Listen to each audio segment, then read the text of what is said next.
एक प्रतिभाशाली आविष्कारक जो इधर उधर की बातें करते हुए गलती से अपने जीवन से लॉग आउट हो जाता है और समय अतीत में वापस चला जाता है।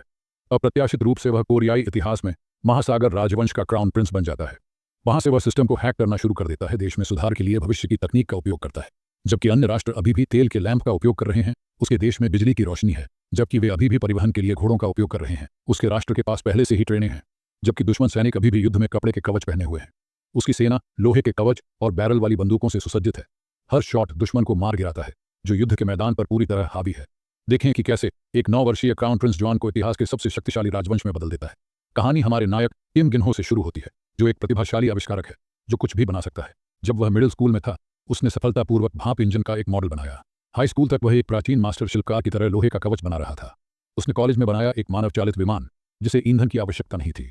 उसने एक खिलौना बंदूक बनाई जो इतनी अजीब थी कि यह असली बंदूक से भी अधिक चोट पहुंचाती थी, जिसके कारण उसे शाही सेना द्वारा कई बार गिरफ्तार कर लिया गया था। हालांकि भूकंप के दौरान घो ने गलती से कुछ विस्फोटक सामग्री गिरा दी और उसे तुरंत अतीत के लिए एक तरफा टिकट मिल गया।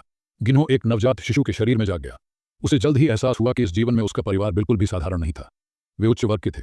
पहले उसने सोचा कि उसके माता पिता सिर्फ सामान्य कुलीन थे, लेकिन बाद में पता चला कि वे न केवल धनी थे बल्कि शक्तिशाली भी थे। उसके पिता क्राउन प्रिंस थे, भविष्य के राजा। कोरियाई इतिहास में उज्जैन राजवंश के चौथे शासक। हमारे मुख्य चरित्र का जन्म चांदी के चम्मच के साथ हुआ था। उसके मुंह में वास्तव में एक राजा का पुनर्जन्म हुआ था। समय उड़ गया और पलक झपकते ही गिन्हो 4 साल का हो गया। इस बिंदु पर राज करने वाले सम्राट ने अपने पिता के राजा बनने के साथ ही क्राउन प्रिंस को सिंहासन सौंपने का फैसला किया। GHO स्वाभाविक रूप से क्राउन प्रिंस बन गया। अन्य शाही बच्चों की तरह गिन्हो को भी अपनी शिक्षा बहुत कम उम्र से ही शुरू करनी पड़ी थी, लेकिन मानसिक रूप से 30 वर्ष से अधिक उम्र होने के कारण उसे यह बहुत गुस्सा आता था कि उसे पढ़ाई से बचने के लिए एक बच्चे की तरह बुनियादी कक्षाओं में भाग लेना पड़ता है। गिन्हो ने अपने पिता को अपने फायदे के लिए इस्तेमाल करने की योजना बनाई। इतिहास में राजा सांग महान को एक बुद्धिमान शासक के रूप में जाना जाता था, जो आविष्कार को बहुत महत्व देते थे और राष्ट्र की प्रतिभाओं को सक्रिय रूप से बढ़ावा देते थे। जो की योजना प्रतिभाशाली कारीगरों को इकट्ठा करना था, उन्हें भविष्य के महत्वपूर्ण कौशल और ज्ञान सिखाना था, ताकि वह अपने पिता का विश्वास और सम्मान जीत सके। आखिरकार वह बिना काम किए ही विलासिता का जीवन जी सके, लेकिन सतही तौर पर उसे दूसरों का विश्वास जीतने और उन्हें आसानी से अपने वश में करने के लिए मेहनती और अध्ययनशील दिखने की जरूरत थी। उसकी योजना का पहला कदम उसे पढ़ाने के लिए जिम्मेदार लोगों को जीतना था, क्योंकि जब वह वयस्क हो जाएगा तो वे दरबार में महत्वपूर्ण पदों पर होंगे। सबसे महत्वपूर्ण बात यह है कि उसे इन लोगों को प्रशिक्षित करने की जरूरत थी। भविष्य में उसके वफादार सेवक बनने वाले लोग। अगले दिन जब वह अपने अध्ययन के लिए जा रहा था तो अचानक उसे कुछ बदबू आने लगी। वह उत्सुक था। उसने चारों ओर देखा, सोच रहा था कि इतनी भयानक गंध क्या हो सकती है। फिर उसके ठीक सामने घास में गोबर का एक बड़ा ढेर दिखाई दिया। उसने गंभीरता से सोचा कि क्या प्राचीन लोग जहां भी चाहते थे वहां मल त्याग करते थे। उसी समय महल की नौकरानियों का एक समूह क्राउन प्रिंस का अभिवादन करने के लिए झुककर गुजरा। गिन्हो अपने रास्ते पर आगे बढ़ने वाला था, लेकिन फिर से उसकी नाक में बदबू आ गई। उसने अपना सिर घुमाया और देखा कि समूह की आखिरी नौकरानी ने गलती से ढेर में कदम रख दिया था और उसकी पोशाक पर गंदगी लग गई थी। गिन्हो गुस्से में था। उसने महसूस किया कि इस गंदगी के पीछे की अपराधी महल की एक नौकरानी थी, क्योंकि वह आधुनिक दुनिया से थी। वह इस तरह के गंदे व्यवहार को बर्दाश्त नहीं कर सकता था। ऐसा फिर से न हो, इसके लिए दृढ़ संकल्पित गिन्हो ने अपने शिक्षकों से बात करने का फैसला किया। मैं अपने रास्ते पर था आज, यहां उसने शुरू किया। मैंने एक नौकरानी को उसके कपड़ों पर मल के साथ देखा। ये लोगों के लिए स्वाभाविक है कि वे खुद को राहत दें, लेकिन यह उनके कपड़ों पर लगना अस्वीकार्य। एक शिक्षक ने तर्क दिया कि कपड़े न केवल शरीर को ढकते हैं बल्कि सामाजिक स्थिति का भी प्रतिनिधित्व करते हैं, इसलिए कुछ असुविधा की उम्मीद की जानी चाहिए। लेकिन अपनी आधुनिक मानसिकता के साथ गिन्हो ने शिक्षक को तुरंत तीखे तर्क के साथ चुप करा दिया। भले ही कोई व्यक्ति फटे कपड़े पहने हो, उनका गुण दुनिया भर में चमकेगा। क्या आप नहीं देखते कि किसी के कपड़ों के आधार पर उसकी स्थिति का आकलन करना पुराना हो गया है? शिक्षक अवाक रह गए, यह महसूस करते हुए कि वे उससे बहस नहीं कर सकते। उन्होंने जल्दी से विषय बदल दिया। यह ऐसा कुछ नहीं है जिसे रातों रात हल किया जा सके। महामहिम, क्या आपके पास कोई और सवाल है? गिन्हो ने उन्हें अपनी सांस के नीचे शाप दिया।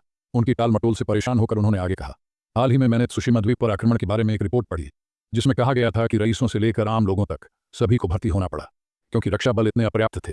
हम एक उचित नौसेना को प्रशिक्षित क्यों नहीं कर रहे हैं? गिन्हो ने एक धार छोड़ी। शिक्षकों के सवालों ने हकलाते हुए कहा कि उन्हें चुप करा दिया गया था। मैं यह भी जानना चाहता हूं कि हमने नागरिकों को द्वीप से क्यों नहीं निकाला। यदि आप जापानी समुद्री डाकुओं द्वारा भूमि पर कब्जा करने के बारे में चिंतित हैं, तो क्या यह बेहतर नहीं होगा कि लोगों को उत्तरी ओजन में स्थानांतरित कर दिया जाए? जितना अधिक गिन्हो बोलता गया, शिक्षकों को उतना ही पसीना आने लगा। उन्हें उम्मीद नहीं थी कि क्राउन प्रिंस राष्ट्रीय मामलों के बारे में इतना जानकार होगा, लेकिन घो ने चाहे जितना भी दबाव डाला, पुराने लोमड़ियों ने जोर देकर कहा कि ये उनके नियंत्रण से परे मामले थे। यह सुनकर गिन्हो और भी क्रोधित हो गया, लेकिन उस घटना के बाद वह कुछ नहीं कर सकता था। पुराने विद्वान आपस में बात करने के लिए इकट्ठा होने लगे। वे आश्चर्यचकित थे कि क्राउन प्रिंस कितना बुद्धिमान था, जबकि वह केवल 5 वर्ष का था। उस उम्र में अधिकांश बच्चे अभी भी किंडरगार्टन में थे। वह पहले से ही अपने शिक्षकों को मात दे रहा था। उन्होंने आपस में चर्चा की कि यदि वह ऐसा करता है तो वह अपने शिक्षकों को मात दे सकता है। क्राउन प्रिंस पहले से ही इतना बुद्धिमान था, उन्हें उसे और अधिक उन्नत विषय पढ़ाना चाहिए था। एक बार जब वह सिंहासन पर चढ़ गया तो वह निश्चित रूप से एक बुद्धिमान और प्रतिभाशाली सम्राट बन जाएगा। इस बीच महल में अभी भी जिनों को पता नहीं था कि उसने अभी अपना जीवन खुद के लिए कठिन बना लिया है। वह पहले से ही पढ़ाई से नफरत करता था और अब वे उसे और भी अधिक अध्ययन करने के लिए मजबूर करने वाले थे। वह अभी भी पुराने विद्वानों पर उनके अहंकार के लिए क्रोधित था। इतिहास के अनुसार इस निकाय का मूल मालिक अत्यधिक काम करने से युवावस्था में ही मर जाएगा। जिन्होंने 15 वर्ष की आयु में कदम उठाने की योजना बनाई थी, लेकिन वर्तमान स्थिति को देखते हुए उसे एहसास हुआ कि उसे जल्द ही कार्य करने की आवश्यकता है। पलक झपकते ही 3 वर्ष बीत गए और अब जिन्हों 7 वर्ष का था उसने आधिकारिक तौर पर पूरे दरबार के सामने क्राउन प्रिंस का ताज पहनाया। प्राचीन अनुष्ठान अत्यधिक जटिल और थकाऊ थे, जिससे वह पूरी तरह से थका हुआ महसूस कर रहा था। लेकिन वर्षों तक कठिन अध्ययन करने के बाद उसने आखिरकार अपना सही स्थान हासिल कर लिया था। क्राउन प्रिंस को अब अपने पिता और मंत्रियों के साथ शाही चर्चाओं में भाग लेने की अनुमति थी, जहां वह राष्ट्र के विकास और उसकी संपत्ति और शक्ति को मजबूत करने के लिए कुछ योजनाएं प्रस्तुत कर सकते थे।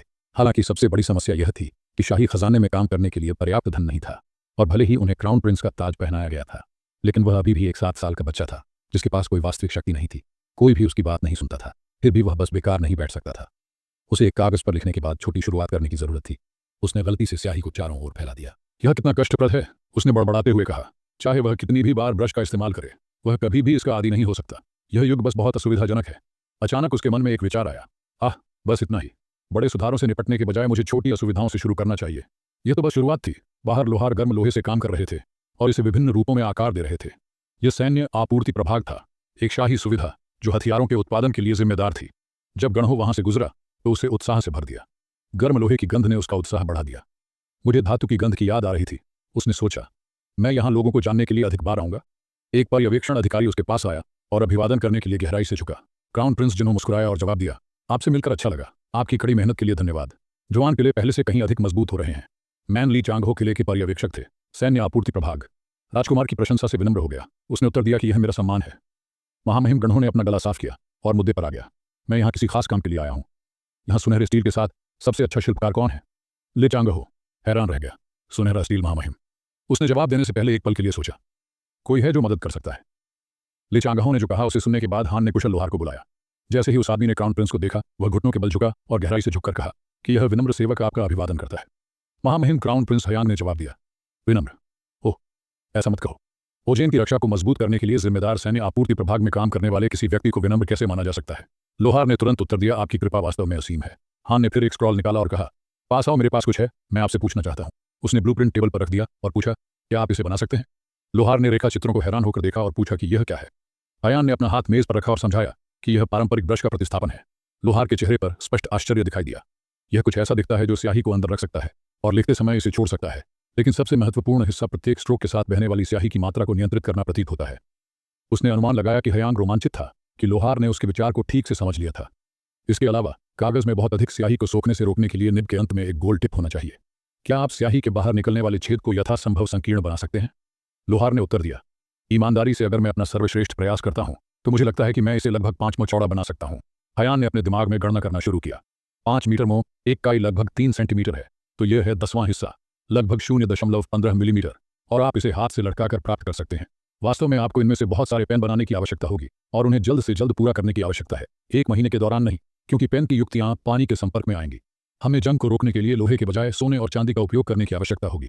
पेन पतली हथौड़े से पीसे गए शीट से बनाए जाएंगे। यदि हम सही ढंग से सांचे बनाते हैं तो हम एक दिन में 20 पेन बना सकते हैं। लोहार ने ड्राइंग की ओर इशारा किया और कहा कि मुख्य मुद्दा स्लिट है। हयान ने विवरण के साथ चर्चा जारी रखी। लोहार लिखते समय लाइन को बालों के एक कतरे जितना पतला होना चाहिए। हयान ने सोचा कि एक मैकेनिकल पेंसिल की नोक के आकार के आसपास शायद 100वां हिस्सा मिलीमीटर ठीक होना चाहिए। कुछ गणनाओं के बाद लोहार ने एक विशिष्ट माप लिया। फिर मैं लगभग 1 GI चौड़ा स्लिट बनाऊंगा।